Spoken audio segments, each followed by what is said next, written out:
I'm here with Timea Nagy. She's a national best-selling author of Out of the Shadows, speaker, social advocate, CEO of Timea's Cause, founder of Walk With Me for Canadian Victim Services. Timea has received the Prime Minister's Volunteer Award from former Prime Minister Stephen Harper in 2012.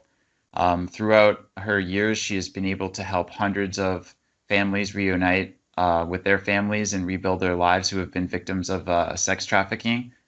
And she's the strongest woman I have ever read about, and she's here with me right now. And I'm very grateful and honored to have the opportunity to speak with you. Timea was tricked into coming to Canada, originally planning on being a babysitter, and then she was sort of got into the as well, she was sort of hired as a stripper. Like she didn't know that until she came to Canada by an agency, and she incurred a debt of $3,500, and then she worked for $140 a week. But the people that she was with basically enslaved her and mistreated her, and it was just it's horrifying. She was, enslaved, starved, sexually assaulted, working 16 to 19-hour days while like she was completely taken advantage of, and like the majority of the funds that she was working for was stolen, and she wasn't getting it. Her book Out of Shadows is a best-selling book, and I believe a must read for everyone, because it's about human trafficking, and most people have no idea that human trafficking is actually one of the fastest growing organized crimes in the world today.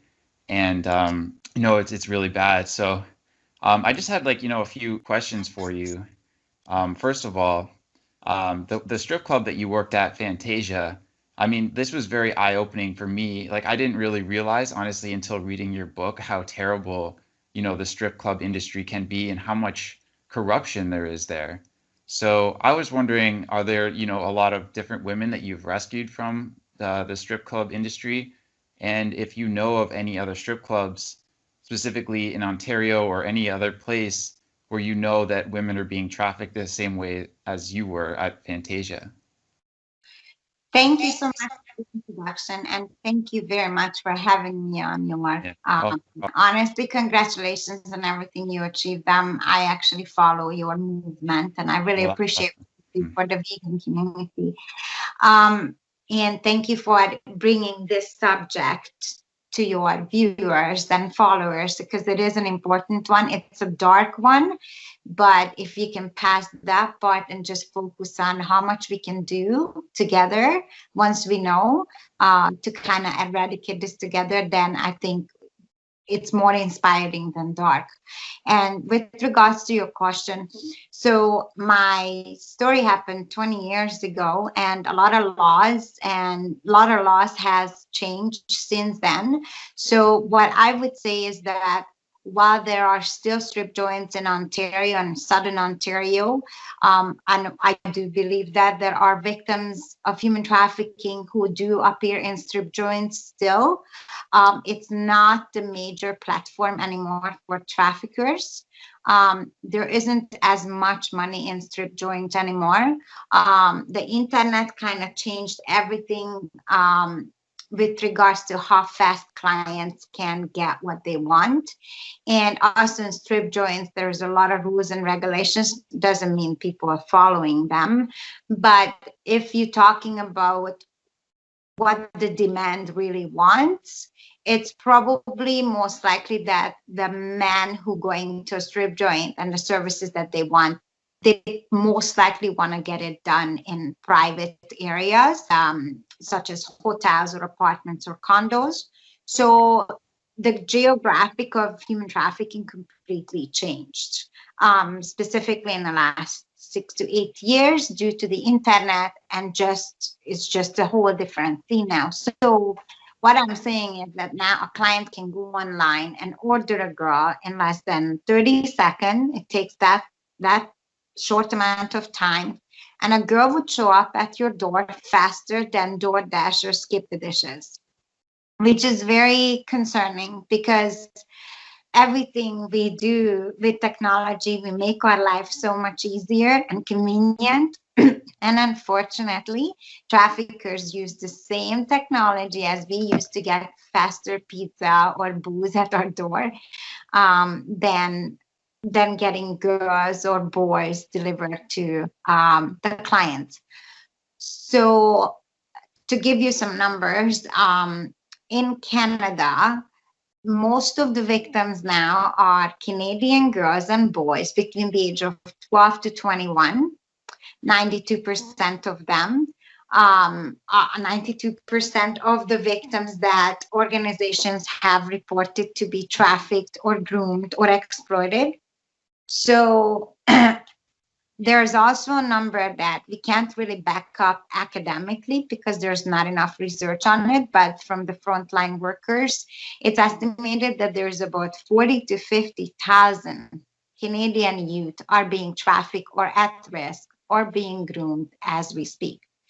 And there's probably about another 60,000 youth that are at immediate risk right now. And I haven't even touched the 5 to 7 million youth who haven't had any education yet. And that's very troubling because there's no awareness. They don't know what trafficking is. That means they're going to get trafficked. And we could have just stopped that with proper education. So that's why I'm so excited to do this with you, because you just never know who's watching, right? That's true. And, it's, the more people who know and act, the faster human trafficking could be stopped. And, a lot of people have no idea about this. This is like, kind of behind closed doors. It's sort of like, the light movement. Like, for example, I feel like there's a direct connection between, it is obviously different species, but what animals go through. When I was reading your book, like, it was bringing tears to my eyes because, I go to slaughterhouses quite often and I see like the victims and the animals and stuff like that. But, I understand that like there's horrific exploitation in both. And like me personally, I've seen it. And I used to live in the Philippines. I lived there for 3 years, and I used to see orphan children living outside of expensive, lofty churches, selling flowers, like filthy, just covered in dirt and no shoes. And then that's what really sort of drove me to becoming a human and animal rights activist in the first place, because I seen that horrific injustice. And I wrote a book as well, and it's called The Christian Bubble. I learned about your cause, and I found it on Facebook, and then I realized that this is just so terrible, human trafficking. And then I read your book, and I said, I was reading it, and it just brought tears to my eyes. And it's a great book, and I really think that it's a must read for everybody. And but I had another question, like, if the best way to raise awareness, I think, yes, is good for social media. But I just had like sort of a metaphorical question. If you could put a giant billboard anywhere about sex trafficking to get, a message out to millions or billions of people, what would it say? And where would you put it? So I have actually two messages. One is for the future victims and one is for traffickers. So if I could extend that to have two billboards, please, because maybe we can have two sides to it. Yeah. So my side would be definitely talking to the future generation and say, this is sex trafficking. Whatever you do right now, drop it, go online and get educated right now, before you answered another message on Instagram to another guy you never met who's inviting you to be a model in Toronto. So one message would be for the future generation, and the other one would be for the traffickers to say, we know who you are, we know you exist, and we are coming after you. Traffickers love being behind the scenes. Human trafficking is a crime. It's called a ghost crime because it was created for society not to see it. Traffickers don't like to be seen, but they don't like to appear on cameras or at hotels. They don't put their own names and licenses on everything. They are like the shadow operation of human trafficking. So I want the traffickers to know that there are organizations now and law enforcement who knows who they are, how they operate, and we are actually going to make significant effort to coming after them.